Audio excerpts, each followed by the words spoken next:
వానరాలు జనావాసాల్లోకి గుంపులు గుంపులుగా వచ్చి ప్రజలను భయభ్రాంతులకు గురిచేసిన సంఘటనలు చూశాం.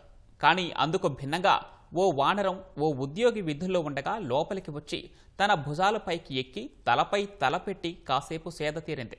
తెలంగాణ ములుగు జిల్లా ఏటూరు నాగారం ప్రభుత్వ గిరిజన ఆవాస పారిశ్రామిక శిక్షణ కేంద్రంలో శనివారం ఉదయం సమయంలో ఉద్యోగులు వారి వారి పనుల్లో నిమగ్నమై ఉండగా ఓ కోతి లోపలికి వచ్చింది. దాన్ని చూసి అందరూ భయాందోళనకు గురయ్యారు. బయటకు పంపించేందుకు ప్రయత్నం చేశారు. కానీ ఆ వానరం బెదరకుండా మరింత లోపలికి వెళ్ళింది.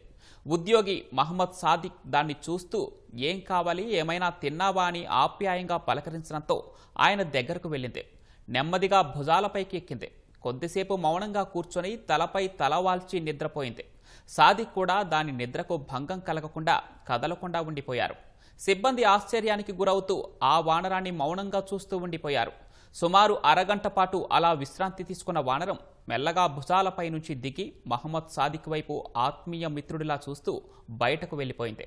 సాదిక్ ఓపికతో పలకరించి భుజాలపై కూర్చోబెట్టుకోవటం, అంతసేపు ఓపికగా ఉండటం అందరినీ ఆశ్చర్యానికి గురి చేసింది.